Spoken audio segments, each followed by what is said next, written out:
Surveying, fires, that's caught. Randall Cobb into Chicago territory. Randall Cobb inside the 20-yard line. Randall Cobb is going to score.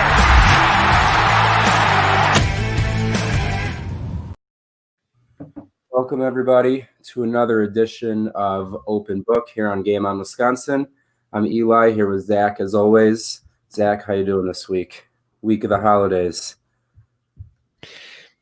You know, Eli, as much as I love Christmas, it's probably like my favorite holiday.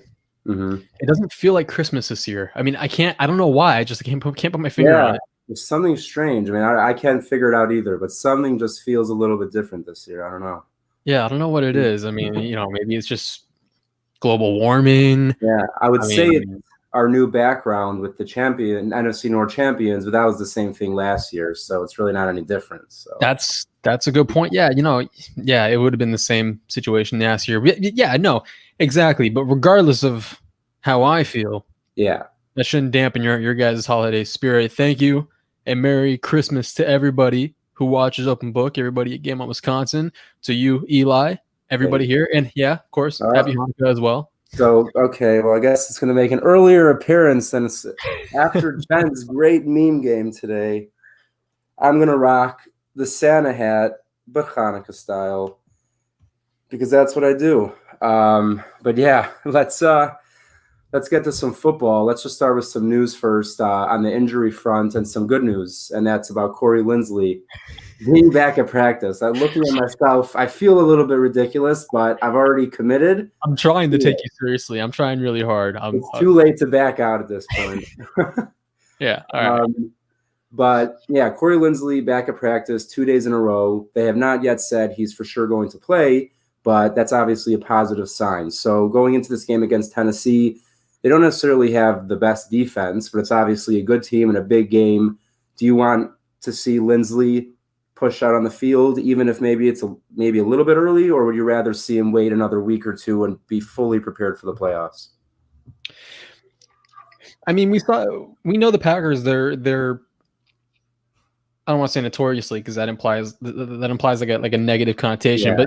But they're always cautious with injuries. We saw it earlier this year with Devontae Adams and Kenny Clark, and with the playoffs approaching. I mean, the initial plan, from what I remember, I mean, I have dementia and everything, but the initial plan, from what I remember, was that they were going to kind of preserve him for the playoffs, for that postseason run. So I think that's probably the best alternative at this point. To the exception of whatever the hell happens Saturday night against the Panthers, the offensive line has been pretty good in his absence. Elton Jenkins has been phenomenal at center. I mean, as a group against the Panthers, they were pretty bad. But from what I saw from Elton Jenkins at center, he was fine.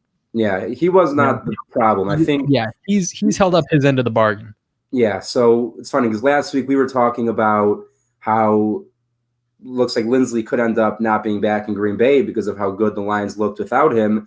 And then all of a sudden we had this game against the Panthers, and immediately in my head it's like, damn, we need Linsley back so we could get Elton back at guard, because as good as Lucas Patrick has been at right guard all year, he struggled mightily at left guard Saturday night. I think he was probably the biggest issue along the offensive line. And it could be because he was playing out of position. It could be because the Panthers play that 3-3-5 alignment that Rodgers mentioned. That's very rare across the NFL. But I think the Packers' best move would be to get Linsley back at center, Elton back at left guard, Patrick at right guard, and put Turner back at tackle, because I still don't fully understand the move of putting Turner at guard and bringing in Wagner for tackle while benching Runyon. I think we're on the same page on that. They should have just stuck with Runyon at guard and Turner at tackle. I think these next couple of weeks, I think it's a good opportunity to kind of test out kind of like that combination. You put Runyon at left guard, see what you have in Runyon, give him a start, give him 2 starts. Then Billy Turner at right guard, where he played all 16 games last season, with the exception of the playoffs, obviously. And then keep Wagner at right tackle. He's been pretty solid there. I think that's a good kind of good 5 combination. Well, it'll definitely give them a good idea. Oh, well, looks like Zach might be facing some technical difficulties. At least it's not me this week, but I'll continue with what I was going to say, which is that the offensive line was surviving, and not just surviving, playing very well up until this Saturday night. So hopefully we won't have an issue on Sunday night, even if Lindsey does not return. I think against the Titans, who do not have a very talented front seven, I think they should survive just fine. But moving on to the next topic, and I guess we'll just continue until Zach returns here. Something that a lot of fans are talking about on Twitter was the lack of usage for Aaron Jones in the second half. Yeah, Zach has abandoned me at my post. What can you do? But everyone listening, send in your comments so we can interact with each other. Send in your questions, and I got you. But it bothered me personally. Aaron Jones started the game in the first half. I believe he had 14 carries for 125 yards, and he finished the game with 20 carries and 145 yards. So basically he got 6 carries in the second half of a game. They went into half up 21-3. So that doesn't make a lot of sense to me. I would ask Zach if it makes sense to him, but it doesn't look like that's an option right now. So I'm going to assume that he doesn't think that makes a lot of sense either, that when you're up 21-3, you take out you don't run the ball. I mean, who doesn't run the ball when you're up by 3 possessions? And then if you want to say they tried using the passing game as a substitute for the run game, number one, why? Number two, it didn't work. They were throwing bubble screen after bubble screen that was getting blown up for either loss of yards, no gain.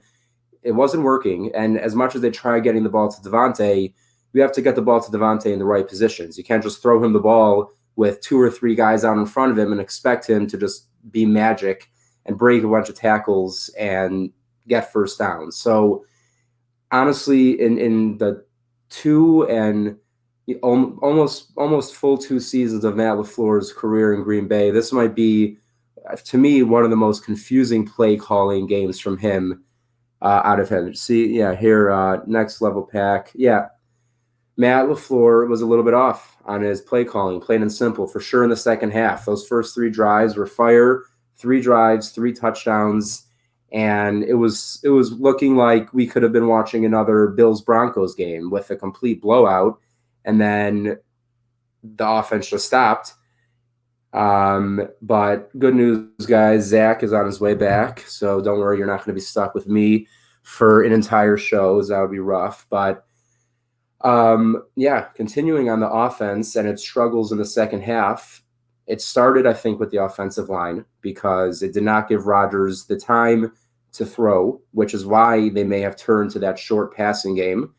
And I mean, well, this is actually, both sides of the ball. I think Michael Terrell, number 1, thanks for tuning in and sending in a question, but I kind of have to disagree. I actually think for the first time in 2020, the Packers got bailed out by their defense this week. I mean, even if you want to look at just one play of Chris Barnes knocking out that fumble at the goal line, that changed the entire game. It was about to be 14-10, and then it turned into 21-3. So that is a huge swing in momentum, obviously.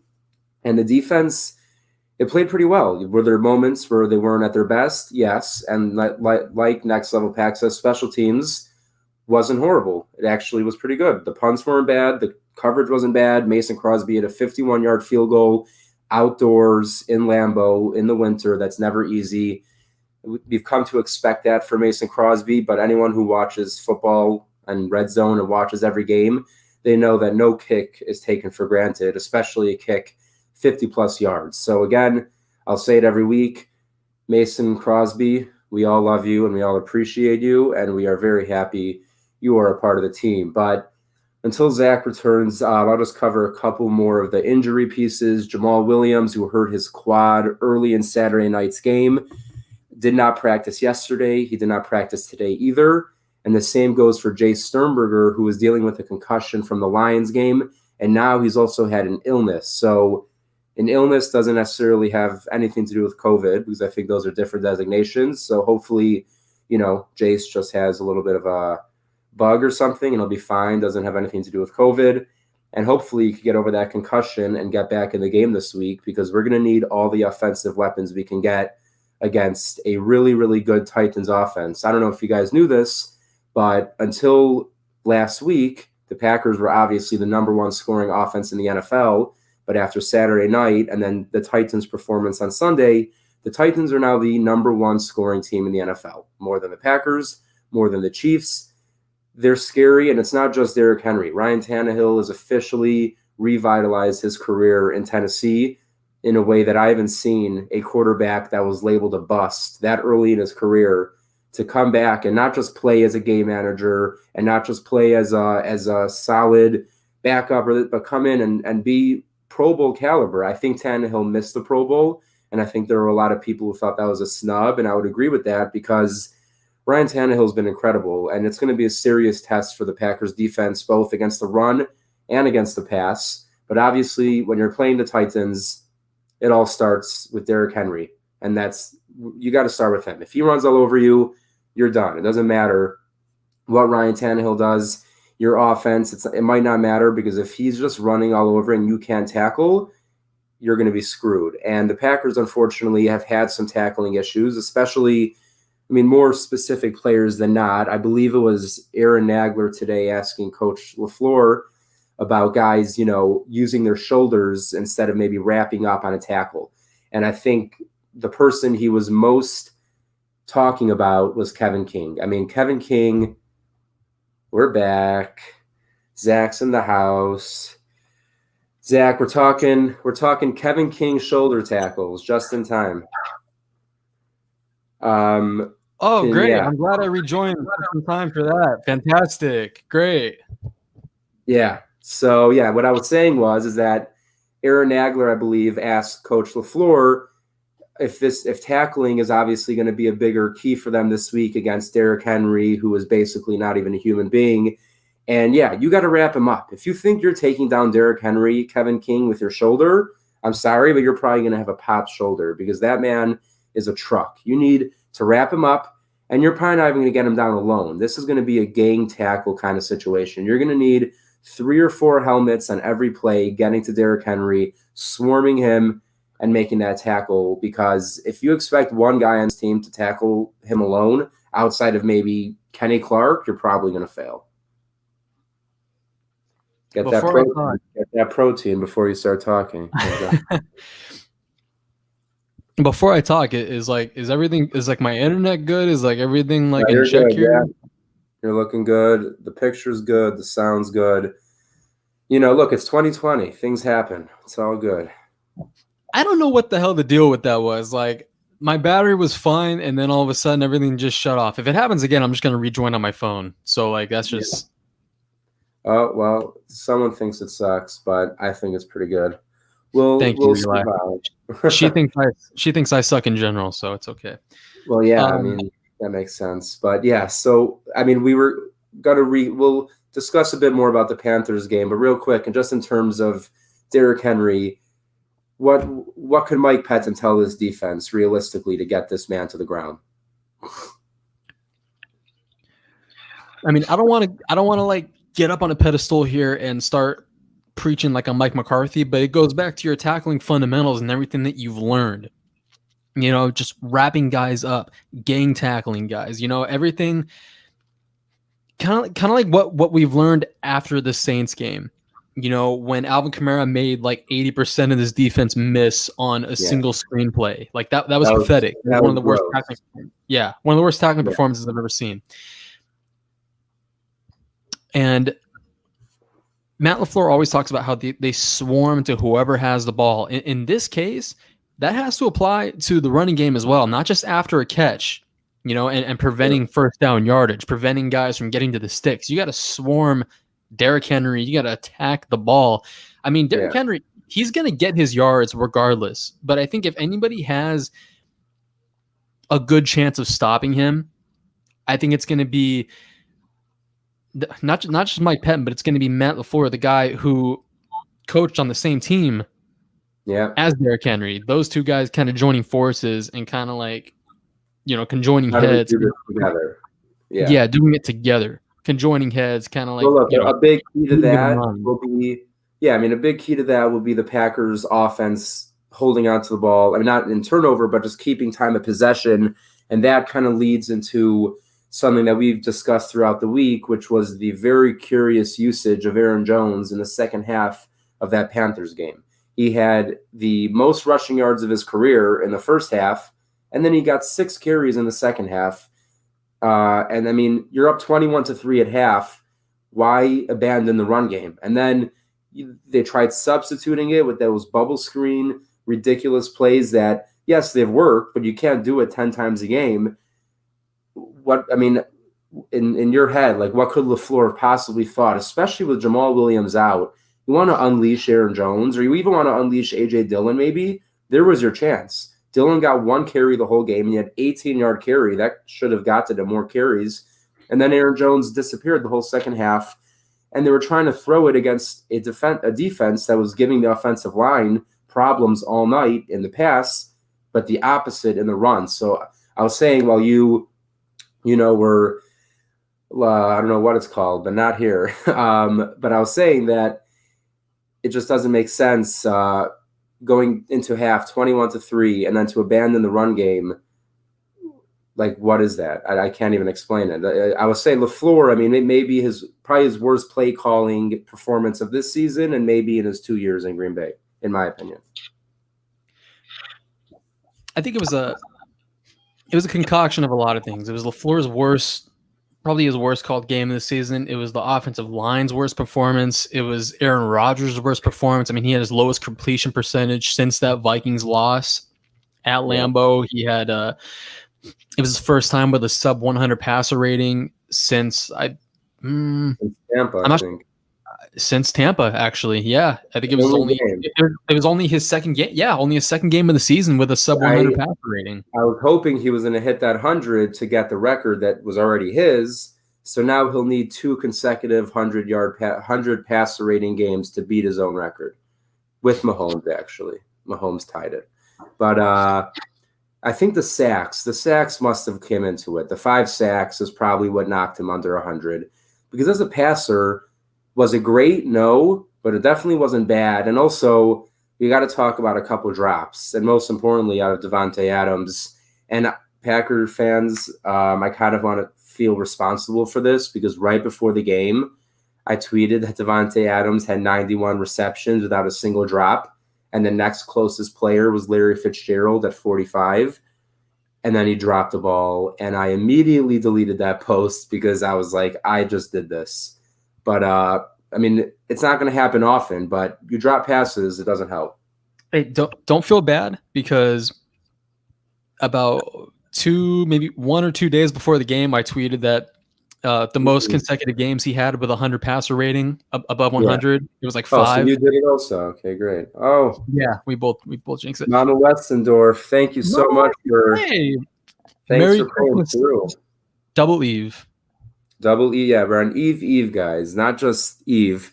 We've got 2 Eves this year, which is really exciting. It's a shame we don't have football tomorrow night on real Christmas Eve, but we're going to have Christmas football that's actually involving the NFC North. And I kind of want to touch on this for a minute. I mean, Zach, if one of the Bears or Vikings were going to make the playoffs, who would you rather not see make the playoffs? The Bears, because I don't want to see the Vikings and Dalvin Cook. Oh, so you mean you'd rather see the Bears than the Vikings? Correct. Well, you asked me who would I rather not see make the playoffs. Yeah, and then you said the Bears. Mm-hmm. Better get your shit together, Eli. I don't know. I confused myself, but yeah. Bottom line, I agree. I would rather play the Bears than the Vikings. At the end of the day, Dalvin Cook, we saw in Green Bay, he won that game single-handedly for the Vikings. The Bears don't. Okay, yeah, you know what? It was very confusing. And, we got a lot going on. I'm wearing a hat. I got no airflow to my brain. What do you want? But Dalvin Cook scares me a lot more than anything on that Bears team could, including, David Montgomery, who happens to, unfortunately, be looking really good this last month. And Mitch Trubisky, I mean, I'm not gonna open up that can of worms, because that would be fun and I would talk about it forever. But going back, let's just recap the Panther game a little, closing out. So leaving that game, obviously it wasn't the best feeling coming out of that game for the Packers, but they got the win. Last year we got 13 wins and was called, ugly 13-3. I don't care. This was maybe our first ugly, quote unquote, win of the year. But coming out of it, I almost feel like, am I encouraged? Not necessarily, but a part of me is thinking our defense and special teams kind of won us this game. And that's the first time this year that happened. And that's encouraging going into the playoffs. If a team if a team double teams Davante in every single route and the run game can't get going, it's nice to see the defense starting to have a bit of a resurgence over the last month or so. That was the first time in Aaron Rodgers' starting career that he's thrown for less than 150 yards and they've won. Yeah. So that's like a testament to how well the defense played in this game. And I know we all want to rip the defense, and it's so easy. But the Packers don't win the game without how well they played in the red zone and without, like Chris Barnes forcing that turnover at the goal line. But I do want to say, if the Panthers weren't so garbage in the red zone, the Packers would have lost that game. Yeah. I mean, the Packers would have lost that game. And I think Aaron Rodgers kind of really put it best. When you can, especially this late in the season, when you can, you're getting close to the playoffs, when you can win a game like that ugly, in that fashion, and you can come away with that kind of teaching tape to make sure that kind of stuff doesn't happen in the postseason, and you can learn from it and build off of it, then I think those kinds of things, I don't think you could take that for granted. I think that it was a huge building block, for the Packers, for sure. Yeah, I was on the Split Division podcast last night, and I said the same thing. I said, this is really, yes, when you lose, you're obviously humbled, but this is probably the most humbling Packers win of the year, maybe outside the Jaguars, but I'm happy to see it happen now where they can look at it and say, okay, you know what, maybe we're not perfect. Maybe we are stoppable in some ways, and when those challenges present itself, how are we going to adjust? Because it almost seemed like the first half we had no problems, and then we adjusted to make problems. It was like it was almost like watching Mike McCarthy. Really, it was like a backwards way of coaching, and I didn't like that. But this is an interesting question here from Demo1224, and I actually don't have a problem with this. Our offensive line has been probably the best in football, or at least top three. And yes, the Bucs obviously gave us a lot of issues when we played them, and that was a very embarrassing game. The Rams have a good front seven. The Washington football team has a good front seven, but I'm not too nervous about front sevens pressuring Rodgers all too much. Are you? Assuming Linsley's back for the playoffs.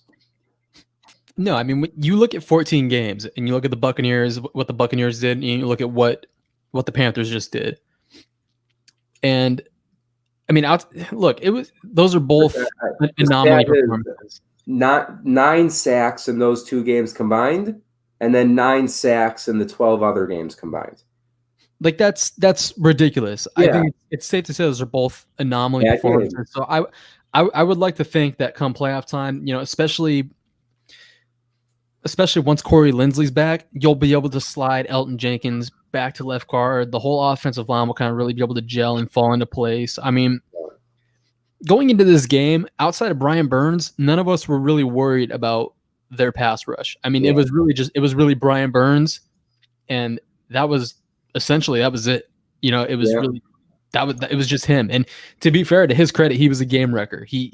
Looking at the tape, he caused some shit. He is. We'll look at a couple things later, but yeah, he's ridiculous. There was a clip where he just completely.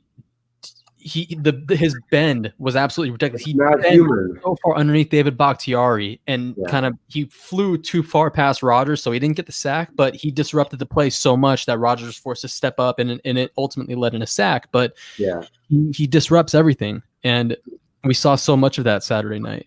Yeah, I mean, that specific play you're talking about, that bend he has is superhuman, and that's what we all saw in coming into that draft. And again, Rashawn Gary is clearly making leaps and strides towards being what we hope he was when we drafted him, and I'm This is not a Rashawn Gary blast quote. All I'm saying is I'm telling Twitter on you. Brian Burns is who we thought he was going to be. And again, Rashawn Gary seems to be a bit more versatile. He could do it inside and out, and Gary's still progressing and he's still getting better, so I'm fine with it. But damn it, Brian Burns is good. JJ, once again, thank you so much for pulling through from the UK. I know it's late by you guys, about 11:30. I appreciate the dedication, JJ. But real quick, you mentioned Elgton Jenkins, and this is a stat that I just saw my brother sent me, and this is crazy. So from Matt Schneidman, put it on Twitter, Brian Gutekunst called Elgton Jenkins the other morning and told him he'd been named a Pro Bowl starter. Jenkins said he was shocked. And, Elgton Jenkins is the first person in 50 years to start at tackle, guard, and center all in the same season. Since the merger. Yeah, I mean, this guy is literally a human Swiss Army knife. I'm expecting him to play tight end next year. I mean, this guy can do everything. And you know what? People complain about A.J. Brown and DK Metcalf and Terry McLaurin all going after him. They're great receivers. That's fine. But you add a piece like that to your offensive line where you know any position can go down and you're going to have a solid replacement. And that doesn't happen. No other player, you can't take David Bakhtiari, as great as he is, and put him at center. It's not how it works. Elgton Jenkins is truly one of a kind. And for anyone who still wants to complain about they could have got Metcalf, they could have got A.J. Brown, Elgton Jenkins is going to, in my opinion, be the anchor of this offensive line for maybe a decade and eventually end up in a gold jacket. Yeah, and next level pack here, he actually Jen and next level pack actually put 2 points out there. He not only did Jenkins say that, he said in his media availability that he would be, if he could put himself at one position, he would put himself, like if he were a coach, he would put himself at quarterback.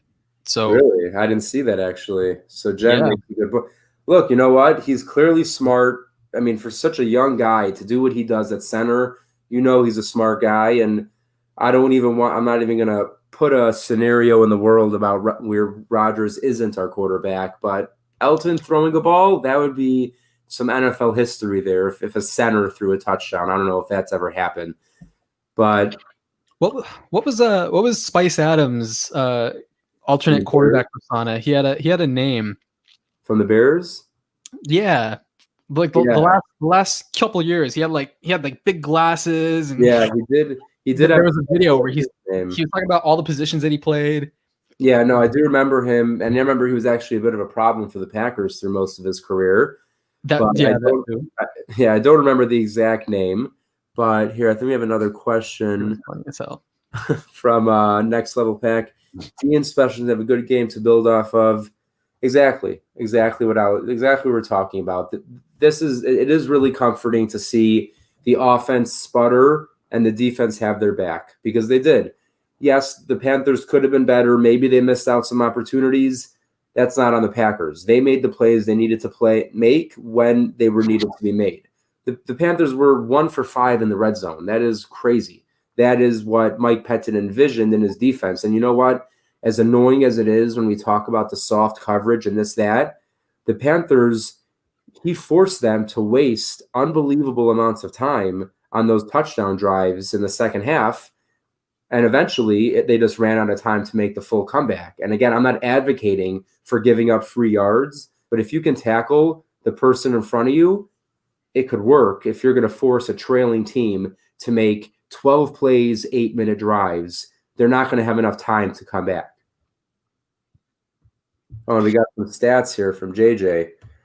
The first Packers since Bob Skoronski in 1994. That's a damn name. I like that. Oh man, that's a 60s Packer name right there. Oh yeah, that is a Midwestern Packers in the dirt right next to Ray Nitschke getting dirty. But so Elgton Jenkins is a stud. I'm not overly concerned about the offense. I'm not overly concerned about the offensive line. For me, my biggest key is, can this defense continue to build momentum? Because they're building that success. They're stacking that success, whether it's turnovers, it's sacks, even if it's just pressures. They're starting to show a bit of what they were last year. And if we could get even 60 to 70% of what that front seven was last year, that could be the difference between a Super Bowl or not, in my opinion, because I have no questions about this offense as long as LaFleur is not calling plays the way he did Saturday night. I mean, I've said this before. All the defenses needed to be is average. Mm-hmm. It's, when Aaron Rodgers is playing the way he is right now, like whenever Aaron Rodgers is playing remarkable football, the defense just needs to be average. And I think the last time the Packers have had an average to above average defense was 5 years ago, 2015. Yep. Like that defense carried them pretty much that whole season. Yeah. I mean, yeah, it was a tough season. It was a tough season without Jordy, and we needed a defense that year, and they stepped up. 2015. You're frozen. Can you hear me? Yeah, well, I see. I'm not frozen. I see you. Can you hear me? I can hear you. Yeah, I think we're good now. Okay. But were you saying the 2015 or 2014 season? 2015. So this. Oh, sorry. By the way, I had Jordy up because it's the holiday season, and if there's one gift I could ever ask for, it's Jordy Nelson in a Green Bay Packer jersey, and something tells me Mr. Big Mac would agree. But wait a minute. Oh, okay. Well, I'm not even going to give this. I'm not even going to. Well, I did, but it shouldn't be because that's just offensive to one of the greatest men in American history. Okay, see, even I disagree with that, but for the sake of roasting the absolute shit out of Cole right now, we're gonna let's look at some film, Eli. Let's disregard that entirely. Exactly. Let's jump into the film from this game because there's a lot of interesting stuff, and to be honest, we usually keep it pretty positive on Open Book, but I want to start showing some of the negatives because that's part of football too. So here, Zach pointed out that broken play where Rodgers seemed to have a read option and everything kind of went to shit, and then he ended up running. He actually got a first down. I think he got 8 yards on the carry. He said in his post-game presser that if Aaron Jones made a block, he thought he could have went 50 yards for a touchdown, or maybe he said that on McAfee. But either way, let's break it down. First, we'll do full speed and we'll slow it down. But watch right here. Dominique Daphne, okay, 2 weeks ago elevated from the practice squad. Boom, look at that block on Brian Burns. And I'm going to bring it back and show you again. Okay, Brian Burns, we just spent a whole 5 minutes talking about Burns. Look at 49, just boop, take him out, and then Aaron Rodgers with vision to go and make that run. So number one, Dominique Daphne has been getting a lot of praise from Matt LaFleur. So just 30 seconds or less, what are your first impressions of Daphne? What do you think we could get out of him? I mean, I think we know how important just being a blocker in this offense is. I think that's the primary reason why. Did my mic just cut out? Can you hear me? I can hear you. You're good. You're good. Why is everything going to shit today? Why is everything breaking down? You know what it is? It's because 8 years ago today, the Packers beat the Titans 55-7. And I posted that picture of that disgruntled Titans fan. And now the world is coming back to haunt us. But that was a fun day. You were just looking for a reason to bring that up. You were just looking for a reason to mention that. That picture is legendary, plain and simple. It is. That guy just... He looked, it looked like he would rather be in anywhere else on the planet Earth than in Lambeau Field on that day. But, yeah. Back to the film. So, Daphne, like you said, it's about blocking. Jamie, I agree. You can't have Open Book without technical difficulties. But no, that's a staple in Matt LaFleur's offense. And when they draft guys, when they sign guys in free agency, you got to be able to block. Even if you're a receiver, that's like Alan Lazard. That's his bread and butter. That's what Alan Lazard, even MVS is good at it. MVS, and that's and Kumaro. Kumaro last year was terrific. That was one of the reasons why I thought they would have. Uh-oh. What happened? Can you hear me? Yeah. I don't know why it like keeps going in and out. Oh my God. I can hear you. The picture's fine. The audio's fine. I think Jen's the only one having problems with Zach's stream, which is fine. She'll just have to manage with whatever rambling I have to say. But God help her soul. yeah, I'm kidding. But that's the primary reason why they went out and got Daphne. I think that was also a big reason why they went for DeGuara, who was such a puzzling pick. But he adds that versatility as a blocker, as a receiver, all those things. In the season opener, that was where he made his biggest impact as a blocker. Yeah, exactly. That block. Yeah, I remember that play. So wait, here I'm going to break it down a bit slower, and I want to show you how Aaron Rodgers turned. I mean, most QBs, this play turns into either you just fall on your ass and take your loss and move on to the next down, or it could be even worse, and you start running around and throw something stupid or you fumble. So watch how Aaron Rodgers handles this botch situation. So first, what we're going to do is try to get the play up. Okay, watch Lazard. He's supposed to be the read here. He's supposed to be catching the ball. Lazard, pause. Look, he's blocking. He does not know he's supposed to be running a route. Rodgers looks at him, nowhere to go. What do I do? What do I do? Uh-oh, boom. I mean, that's athletic. Look, this guy's in his 30. That is an athletic run. Now look here. Rodgers again. He's looking at Lazard. He expects him to be looking back to catch that ball. He's not looking at him. Rodgers, what am I going to do? Here comes Daphne, makes a key block, and then look, Rodgers sees that vision right up the hole behind Jones, cuts it up, boom, gets the first down. And again, if Aaron Jones makes that block, who knows how much longer Rodgers could have went. But it just goes to show you that someone like Aaron Rodgers, number one, at 37, to be that athletic, to maneuver not, on a read option around the edge where you have wide open field. But he ran through the tackles like a running back, shifting quick in little spots, got the first down, and also just for a play to break down mid-play and still turn it into a first down, that's special. It really is. And I know we're looking at it differently right now because it the watermark. Yeah, we'll get to the watermark soon enough, guys. It's good that you put your watermark on that, by the way, because Eagleton was going to steal it. But I know the play worked and everything, and we're viewing it in a positive light right now. But that could have easily, had a negative result. That could have been very, very bad if certain blocks weren't made. I mean, that could have had a negative result for your 37-year-old quarterback. Like that shouldn't ever happen. And I feel like that was, exactly. I feel like that was a miscommunication between Rodgers and Lazard. Like I feel like I told you in the DM, I feel like that was Lazard. He was supposed to take that route towards the sideline, either on a bubble or just a flat towards the sideline. And maybe Lazard didn't know it was going to be an RPO. And he went in, he just thought it was a regular running play, and he just went in immediately towards the formation and started blocking. So, I mean, really, if it wasn't for that block by Daphne, Brian Burns could have lit up Aaron Rodgers in a way no one wants to see. So while I try to spin that positively, Zach is right in the terms of we don't want to see that again. I mean, it's nice that Rodgers could do that, but we don't want to see that again. And we'll stick with a little bit of negativity because we're going to start negative. We'll finish positive. It'll be fun.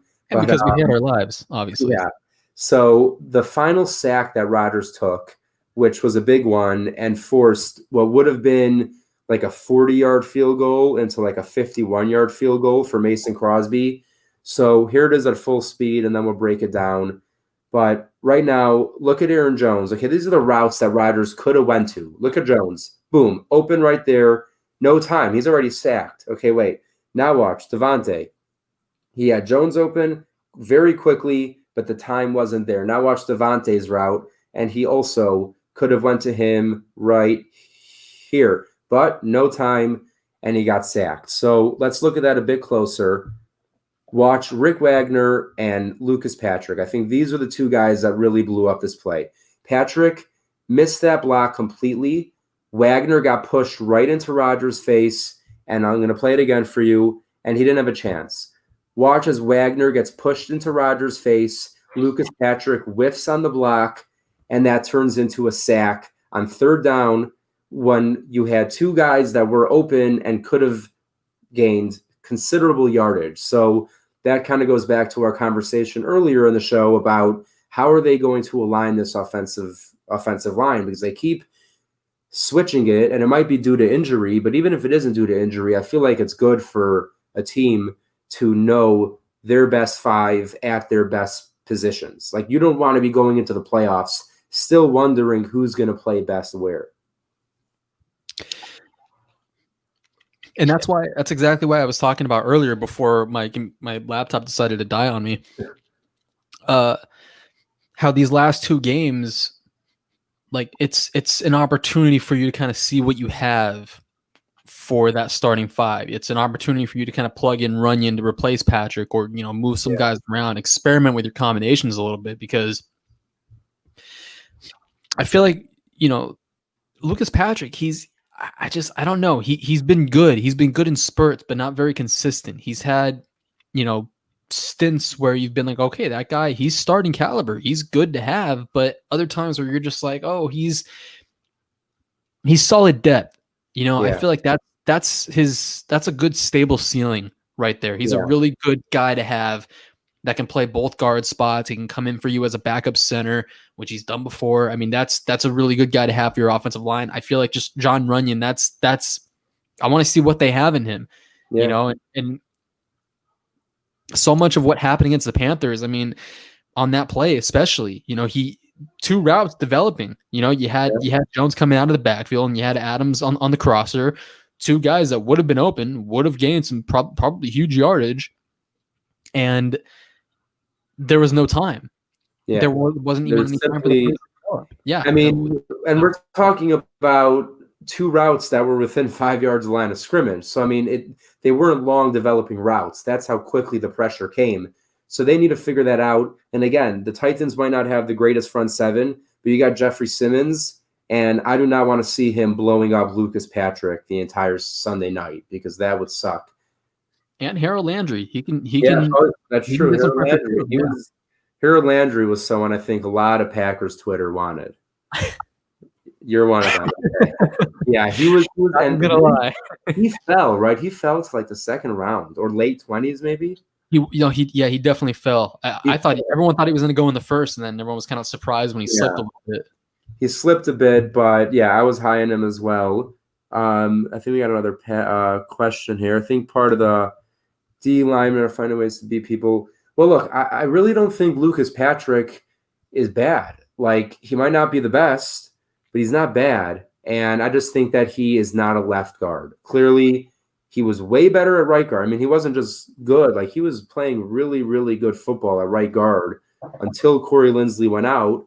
And and we've said this from the day Linsley went out. We never understood the move to put him at left guard, Turner at right guard, and Wagner at tackle. I just think they should have plugged in Runyon, kept Turner at tackle, and rolled like that. With Elton at center, of course.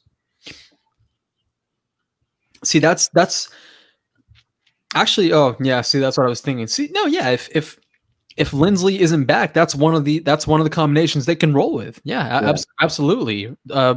Your guard combination between Runyon and Patrick, with Turner at right tackle, where he was earlier this season, and he played very well.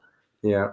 You can't go wrong with that. The alternative is I don't know if I was able to get it across earlier in the show, but with Wagner at right tackle, and then you got Turner at right guard and Runyon at left guard with Jenkins at center if Linsley isn't able to come back. So I mean, they have the options to experiment with those combinations. That's kind of like the beauty of this offensive line right now, is like they have the freedom of choice, they have the power of choice, and I think they should kind of play around with that, see what they have. No, their drafting of just versatility along the line was genius, in my opinion. And I missed an earlier question. Will, I hope you're still watching, but I did want to get to Chris Barnes and obviously Kevin King, and we're going to get to Kevin King in the film session in a minute. But Chris Barnes, in my opinion, without a doubt, should be our base starting middle linebacker. What do you think? 100%. I mean, whatever you do, keep Christian Kirksey off the field. I feel like it should be. I mean, I don't want to put it so bluntly, but I mean, it should be. But it's true. It should be Chris Barnes and Kamal Martin. And with your Jen, please. There's no place for that here. Please. Get it. Very clever. Yeah. Very clever. Yeah. Oh, let me slap my knee for you. Yeah, I wish I had a drum kit to do a little bedum. Yeah. But yeah, Barnes, man, he's damn good. He's looking real.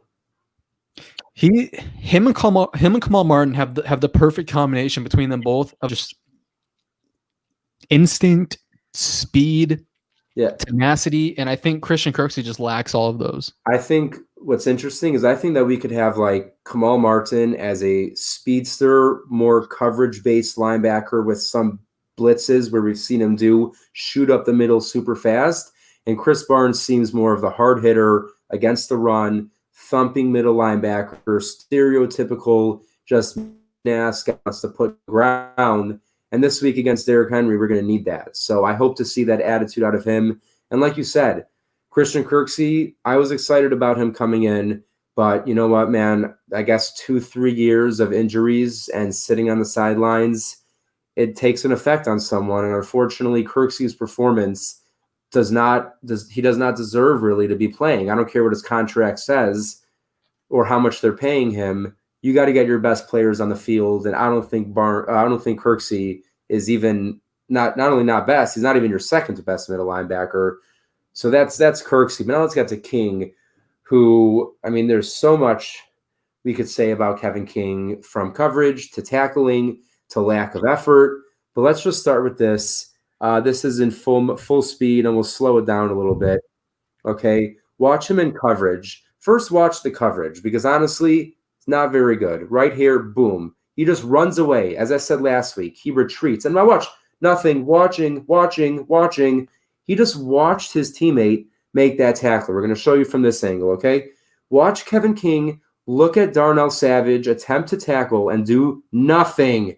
And Kirksey. I get he was close to the sidelines. It doesn't matter. You're in the NFL. Instinctually, if you see a teammate trying to tackle someone, you jump on that guy's back. You pull on that guy's leg. You get him to the ground.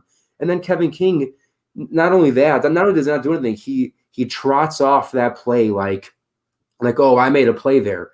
You gave up a first down with bad coverage, and then you helped in no way when it came to the tackling. And that's not his only tackling issue. I said it before. The guy thinks his shoulder can tackle the entire world as opposed to just wrapping people up.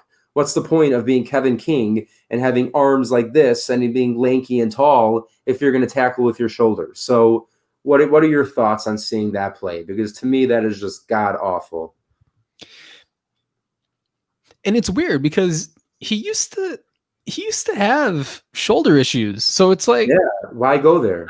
I don't know why you still tackle that way. You would think you kind of adjust, you acclimate to that injury, and like over time you kind of like change the way you operate. But look, I don't know, man. Like that tells me that certain players on this defense, like watching that play, like when I saw that in real time, like that showed me immediately, like some players on this defense just don't have that mentality, that angry, like aggressive kind of. They're not bought in. They're not fully bought in. Yeah, exactly. They're not bought in. Like some guys on offense are. They don't have that energy, that juice that we always hear about. Look, like Jamal Williams, who puts it all on the field on every snap, and then you conversely look at Kevin King, and it's like a different person. One guy is giving everything he's got, and the other guy seems to give as little as he could. And Jamal isn't even an actual starter. Yeah, he's technically a backup. So you're you're technically a starter in Kevin King. You're starting the opposite perimeter. I know you're cornerback 2, whatever. You're starting the opposite perimeter, opposite Jair Alexander. You're playing starter snaps. Yep. And you don't have that instinct. You see Darnell Savage doing it with all of his might, trying to drag a guy to the turf, and you're just standing there watching, kind of bouncing around. I mean, this is back-to-back weeks or 3 weeks in a row. I don't know. Like I said, I have dementia, but it's like a couple weeks in a row now that he's underperformed. He's been really underwhelming, and I don't know. Yeah. I don't know what the excuse for it is. I don't know, what variables come into play here, but he's just. I don't think I don't think he trusts his own speed. I think the second a guy is within 2 or 3 yards of him, in his head, he's about to get burnt. And he just turns and runs. And anyone can just stop and get a 12-yard gain. And we just saw it on that play. And now forget the tackling, okay? I want to show you just the coverage because this bothered me as well. And then I'm going to show you Chandon Sullivan's coverage on a different play and the difference in those two plays, okay? So here's Kevin King. This one's going to be in slow-mo. Watch the amount of separation he gives DJ Moore at this route. Look, he's on him. What are you doing? You're separating. What are you doing? Look at that. I know it doesn't look big on the screen, but that's like a 4 or 5 yard separation right there. And now it's getting even bigger. And then you're not even trying to make the tackle. And I watch him trot off the field as if he did something. Awful. And then real quick, just so you could have it fresh in your mind, watch Chandon Sullivan on an almost identical route. Watch how tightly he turns on this route. I found this super impressive. Look at this. He gives maybe a yard. He gets back to the ball, knocks it away, incomplete. That is, identical opposite of what Kevin King just tried to do. It's like King was expecting more to maybe like as soon as he broke on that route, he was expecting to break back up field up the sideline, which would support your theory. He doesn't trust his speed, so he was preparing. He was like trying to premeditate the route. Sullivan, meanwhile, he probably trusts his speed. Yeah. He's sticking to his guy, like flies on shit. He's sticking to his guy. Yeah, and I don't know, man. There's no explanation for really why King's underperformed, but he's not doing himself any service for a new contract, at least with the Panthers. Sure. Yeah, he is basically, for a few weeks, I thought maybe he was going to price himself into coming back because he might have lowered his value. But at this point, he's lowered his value to the point that I don't even want to pay him. So that's that. But that's a lot of negative from this film. I want to get to a little bit of positive. And this Packers offense, the first 3 drives were unstoppable. The rest of the game didn't have much to offer. But funny enough, the play I'm featuring was actually from, I believe, the fourth quarter on that last field goal drive that kind of iced the game. This was a 3rd down. And watch this mesh concept that has worked over and over and over for the Packers, and something that I think they should do even more, and especially on 3rd downs when you need yardage, this is what you should be doing. First, watch this. Watch Tannehill come in motion. It's in a pause here. Look, Rodgers knows it's man coverage now. He followed him, and he knows it's man coverage. Watch Tannehill's pick. Okay, boom. Pick. Lazard's wide open. No one is even close to him. Okay, we're going to show the other angle over here, okay? Tannehill enters the screen, makes the pick. Look at this. There's nobody within like a mile of him. And this is what we could have been doing throughout most of the game. Instead, Aaron Rodgers was averaging air yards per completion 1.6 yards. That is a number that I didn't even think was possible. That means all of his throws were that completed, the average amount was within 2 yards of the line of scrimmage. That is unacceptable. It is absurd. You have a good enough receiving group to push the ball down the field. You have Devontae. You have a deep threat on MVS. Lazard has proven he can go deep. Even Tavon Austin. The guy's a deep threat. He's fast as hell. You could send him. What can you give any explanation as to why LaFleur turned our passing offense into like the Washington football team offense? Like it was just what happened there. Okay, whoa, all right, relax. All right, don't do that to Alex Smith. Okay, okay. Jeez. Do you hear that? Do you hear rain right now? No. Oh, it's pouring rain on my windows. I was nervous. Okay, go ahead. Do you hear rain here? I don't. All right, because it's not raining. Very nice. California, how nice. But I don't know, man. Like those first 3 drives, like they were just clicking. They were getting everything they wanted. And then after the second half, that was when the Panthers pass rush kind of really turned it on. And I think that's when those numbers started to drop. Thank you. I'll be here all week. Yeah. That's when those numbers really started to decline. And I think that's kind of where, they strayed from the run game as a result. But doesn't that scare you? anyone who's ever watched football, you go into halftime with an 18-point lead, you should look for every opportunity to run the ball, and they ran it 6 times. Well, they ran it 6 times from the third quarter to the 2-minute warning. Technically, they ran it 8 times in the second half. Oh, why? Maybe because of the knees? That's The kneel downs? No, I'm not counting those. They ran it 2 more times, I think, after the 2-minute warning. Oh, so maybe I'm wrong. So maybe it was 8 carries. I'm sorry, but still not enough, especially when it's Aaron Jones. That's a 6 to 8. That's a big gap, Eli. Okay, It's 2. two carry gap, but yeah. But it does kind of concern you, but it's important to just kind of take into account. I mean, really, you can't. I don't really have like a justification for why they strayed from the run. I mean, LaFleur kind of like owned up to it, and so much of what they do kind of like stems from the run. And I know kind of everybody talked about how this offense was going to be built around the run, but it stems from the run. Play action, that's a big part of it. Aaron Jones being a catalyst behind that. But when you stray from that, which again, like I said, LaFleur, he owned up to it. Yeah.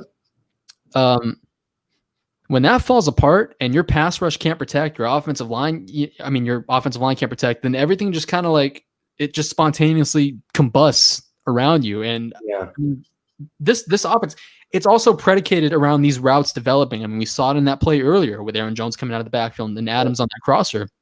When these plays don't have time to develop, then, I mean, it kind of reverts back to what we saw 2 years ago.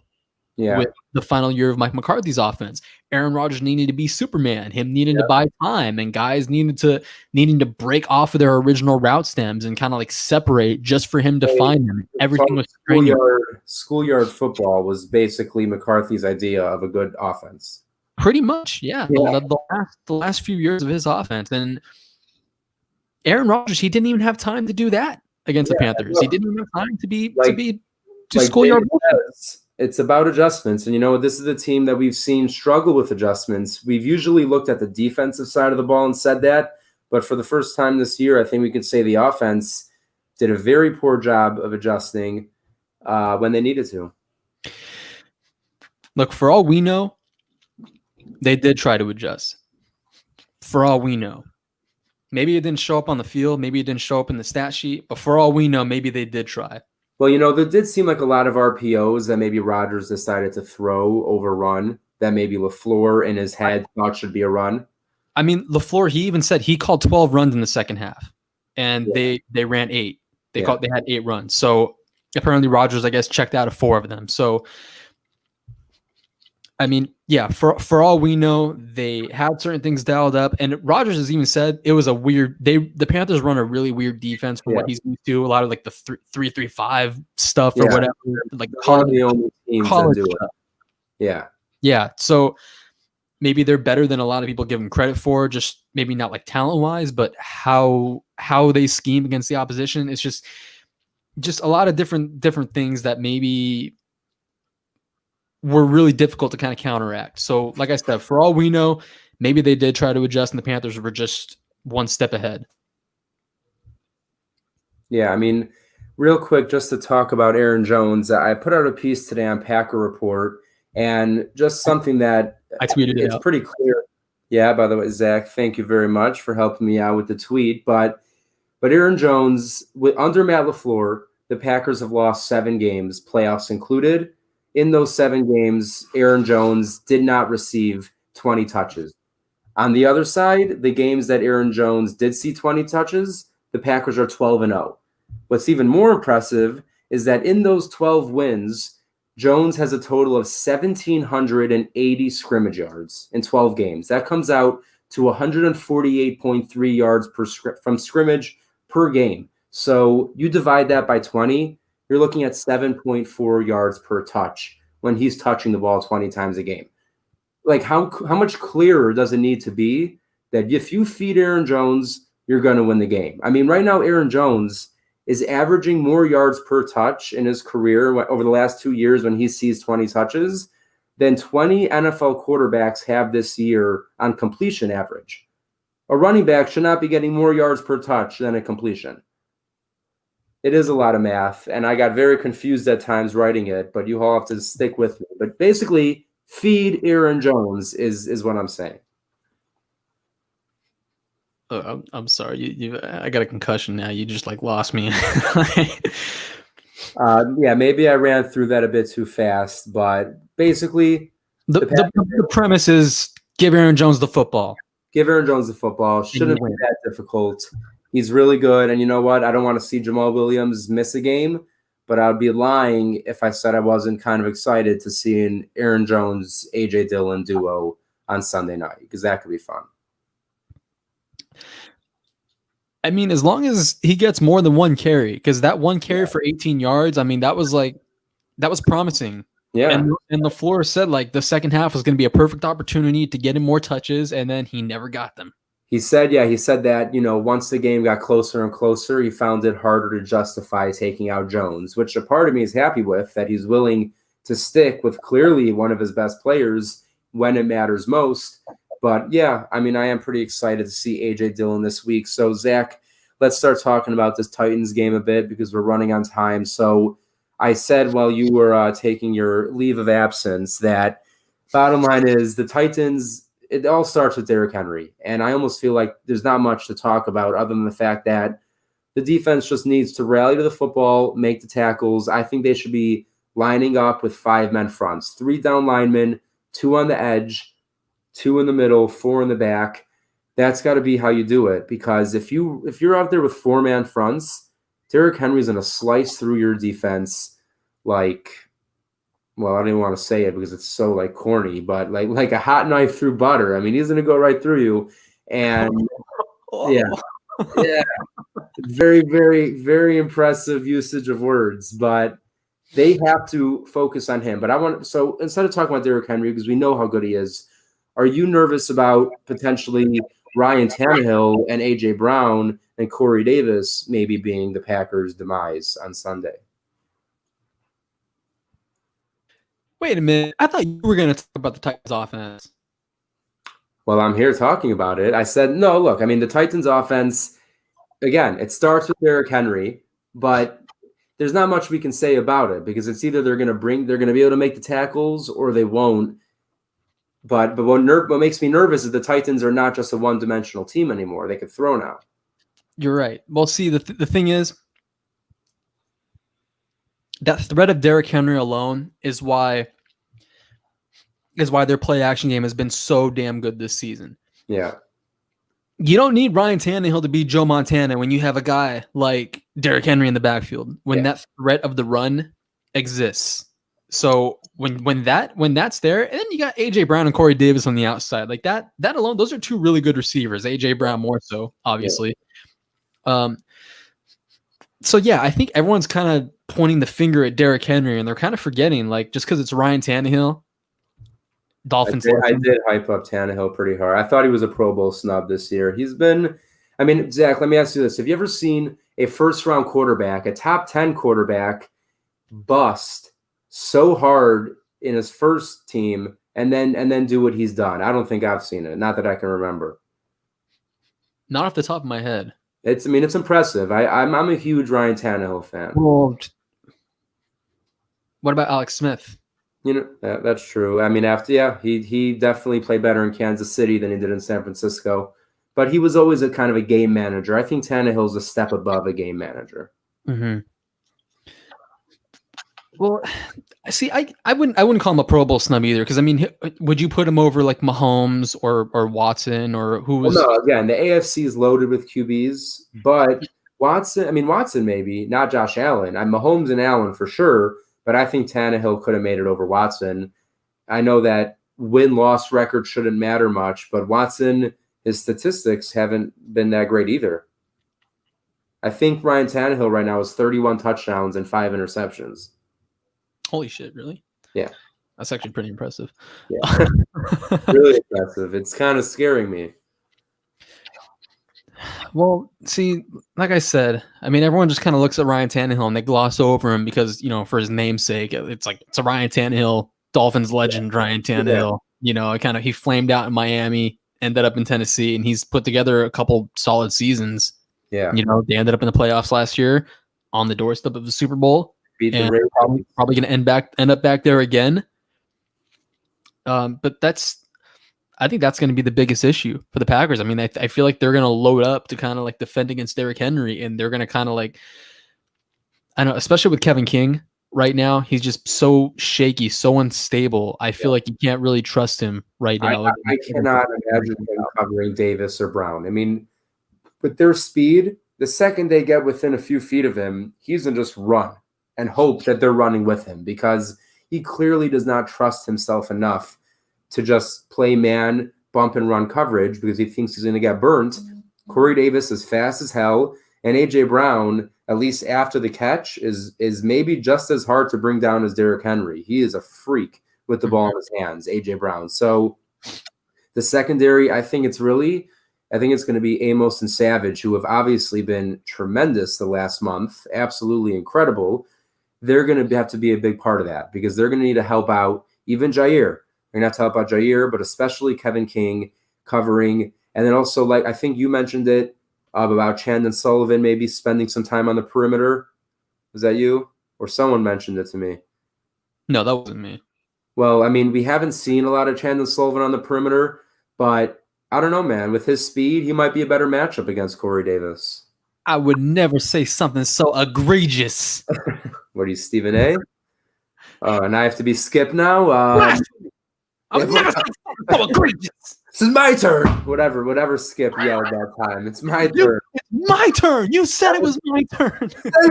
That was his best breakout ever. I loved that one. He was on the verge of tears. It looked like he was. I loved it. It was great. Oh, God. Well, I was going to mention this earlier. I feel like with the way the safeties have played lately, just with how good Savage and how good Amos has been, I feel like the Packers, they can get away with playing with more often, I should say, more exclusively with two actual prototype linebackers. Yeah. At the second level, you got Chris Barnes and you got Kamal Martin. I mean, because for the first time in forever, they have. Did I just quote a Disney movie on accident? For the first time in forever? I don't know. I'm not a Disney guy, but it sounds pretty Disney shit. Yeah. All right, let's pretend that never happened. But for the first time in forever, the Packers have two good linebackers that you're kind of like struggling to kind of choose from a little bit, even though the consensus kind of like points in the direction of Chris Barnes. You can get away with playing two linebackers right there at the second level, because I would rather have Kamal Martin overshooting guys and occasionally making a rookie mistake, not finishing a play. I would rather have that and him learning from it in those snaps than whatever you're going to get from Christian Kirksey. Yeah, Kirksey's shown us, I mean, truly just disappointing. And like you said, Kamal Martin, there was one play specifically he overshot where he got up that gap, and I think it was Mike Davis. He ended up wrapping him up by the foot, and that was an impressive tackle. It could have been a loss. It ended up being no gain. But you see Kamal Martin just has that speed to cut through a defense, cut through an offensive line, and just blow up a play. And you know what? That Chris Barnes screen where he blew up that screen pass, that was – you don't see that a lot out of Green Bay linebackers. That was a lot of fun to watch, that play. It was a Disney movie. I freaking knew it. I knew it. I'm going to get in trouble for this. Never saw it. You never seen Frozen? See, I've only seen it like once. So like I walked through the room where my nephews and nieces watched it. I do know about the snowman because he's funny, but I don't know anything else. But Eli. Olaf? But then that reminds me of that depressing movie about Count Olaf. What was that called? Count Jim Carrey. Oh, A Series of Unfortunate Events. For like those. Dude, I read those books in elementary school. I love those books. That shit was great. But before we close out, Zach, let's get to some score prediction. By the way, this is also true. Don't kill me. You know what? I'm not a Disney guy, or was it Pixar? I don't know. I'm not, I watched Family Guy, okay? Don't yell at me. But we got to get to some score predictions. What does Family Guy have to do with this, Eli? Because Toy Story and Family Guy are the same thing, but completely different. Just ignore that, okay? Score predictions, all right? So this is obviously, by the way, let's just throw out the playoff scenario. Packers win and a Seahawks loss. Packers clinch the 1 seed. The Packers could lose this game, but then beat the Bears and still get the 1 seed. So it's nice that we don't need to win this game. No way, yes way. I'm sorry, but it just happened. But it is nice we don't have to win this game. But Zach, I don't want to throw this out there, but the Packers have only beat one team this year with a winning record. So this game really kind of means something about what we can do down the line. Zach, yeah, you gotta help me out. Send me the DVDs because I still, send me the VCRs because I still have a VCR ready to go in 1980. I might be able to dig up like my old Toy Story movies or something like in a VHS. Yeah. Yeah, by the way, real quick, Jen, you're the last person to talk about movies. She's seen 0 movies in her life other than clearly Disney movies. But again, Packers could clinch. And by the way, if the Seahawks lose at 3:00 to the Rams, the Packers will the 1 seed. Yep. No, if they win, they're the 1 seed. So what's the number one thing you're looking for either side of the ball and then a score prediction?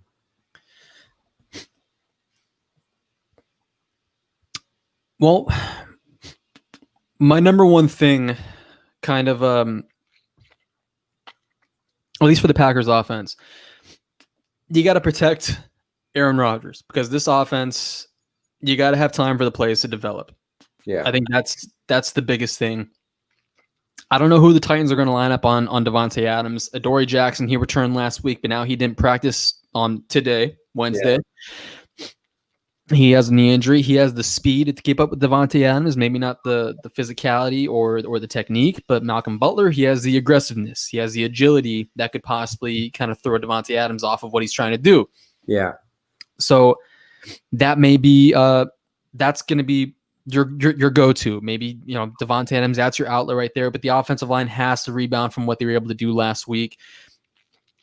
And as for the whole winning records thing, that's something I wanted to mention. I don't think it matters as much because a lot of people like to point this out on Twitter. Like the Packers won an anomaly, I want to say, as a loss at Lambeau, to the Vikings. Jacob, that's me formulating my thoughts. All right, I'm stupid sometimes. Well, right? Zach is very much like Aaron Rodgers. He likes to think his answers through before talking. It's actually something to applaud, Jacob. As a part of your team, you should be happy he's not just saying random shit out of his mouth. So I appreciate it, Zach. Thank you, Eli. Someone appreciates me. Jeez. And then you had that weird game in Tampa Bay, and they took the Colts to overtime. Yeah. So those were like their 3 losses this year. So, and the Packers, they don't make their schedule. They don't dictate how opponents play. And the Steelers beating on some trash teams and route to an undefeated record at one point. So, look, like Devontae said, they got to eat what's in front of them, and they're eating. Exactly. Yeah. And that's what Derrick Henry's going to do on Sunday night. No, so that's gonna. Oh, go ahead, finish your thought. Well, you said one side of the ball, or one. I said either side, yeah, but go for it, yeah. Oh, either side. Oh, okay. Well, I already gave you offense, so. Well, then I'll take the defense because that's where I was going to go anyway. And like I said earlier, I don't have concerns about this offense. My only concern about a true, real Super Bowl run lies on the defense and low-key on the special teams. We won't get into that right now because they had a better game than the last month. But this defense, if you want to prove that you could be real and real contenders, last year we thought they were real and then they got blown out of the water by San Francisco. Can Derrick Henry have 100 to 120 yards and maybe a touchdown? Okay, it's Derrick Henry. He's going to do that. But you cannot allow him to rush for 200-plus yards, multiple touchdowns, missed tackles all over the field, and then on top of that, potentially giving up big plays in the passing game. This, plain and simple, is the biggest test the Packers have had this season, outside of maybe Week 3 in New Orleans, but that seems like a lifetime ago. We're talking about right now, biggest challenge of the year, heading into the playoffs, and the momentum of beating a 10-4 team that is built almost identically to beat your team, as in with their strong run game, ball control kind of offense. if the Packers defense can do similarly to what the Browns did a few weeks ago versus the Titans, shut down Derrick Henry with everything you've got for that first half, and on offense, go balls out. Go and score as many points as you possibly can to the point where the Titans are forced to throw the entire second half. And we saw versus Cleveland, Tennessee made a comeback. They lost by like 6. I think they were losing 38-7 at half or something. But it doesn't matter because Derrick Henry was not involved in that game, and the Titans ended up losing. So it could seem obvious, but it is obvious. Hold Derrick Henry to a manageable game. Force Ryan Tannehill to beat you, and I think that's our best shot. I'll give a quick score prediction. I think it's going to be a shoot. I mean, let's be real. It's 2 not great defenses against 2 really good offenses. I'm going to go 35-31 Packers. How about you? I got 34-31 Packers, actually. Wow. I was going to say that anyway. I feel like we're in the price of right. It's like now, if it goes over 35, I win, but go for it. I feel not.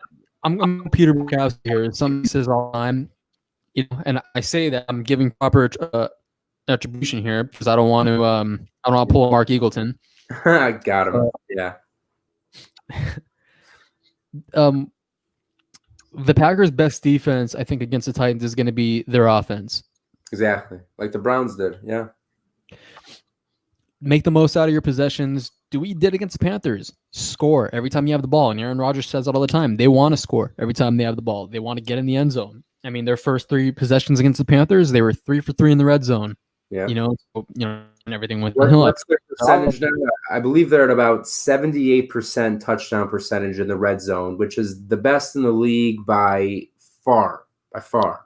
Yes, they're at the top. And they're also one of the best third down teams in the league. And the Panthers, they're one of the worst. Their defense is one of the worst at defending third down. Yeah. So it's going to come down to kind of those situational moments where the Packers, they need to take advantage of that. They need to protect Aaron Rodgers, keep your offense on the field. And the further you drive up the score, the further you separate yourself, the less likely the Titans are going to lean on that running game. The less likely they're going to lean on Derrick Henry.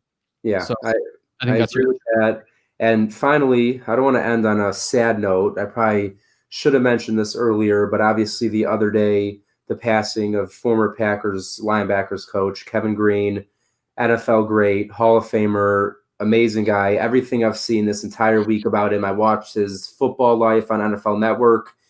I mean, he just seemed like an amazing person. Everyone who spoke about him was just effusive with their praise, and I wish his family the best, and I hope they have a nice holiday season, and I just wish them the best. And it really sucks to see such a great person in both the NFL world, the WWE world, and just a good person in general gone way too soon. So rest in peace, Coach.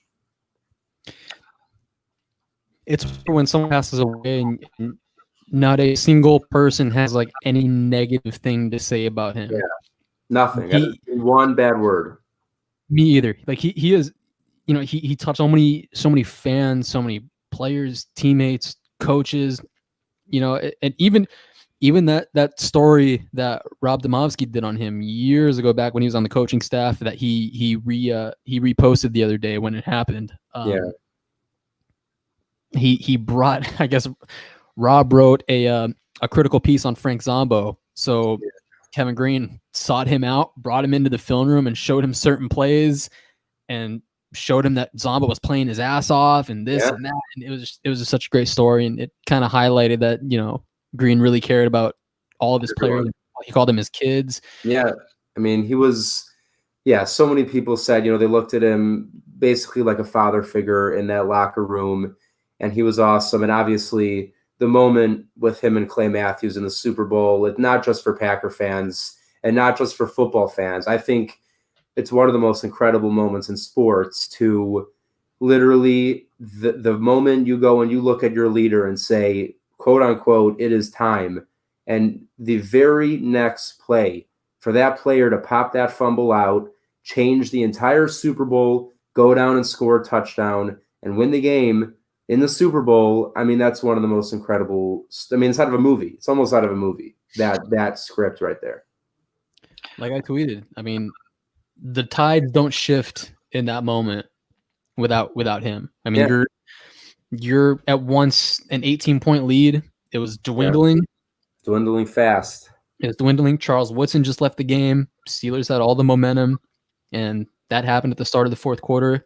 Jamie, thank you. Happy holidays. And everybody, happy holidays to everyone.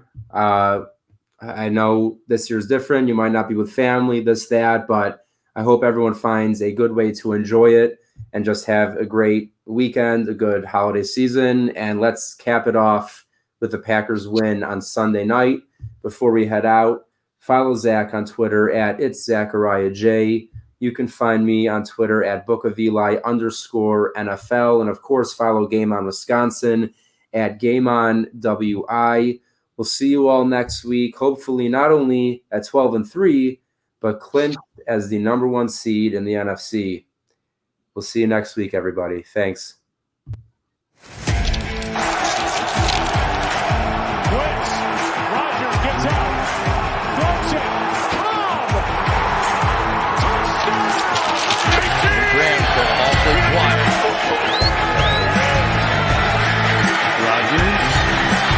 Surveying, fires, that's caught, Randall Cobb.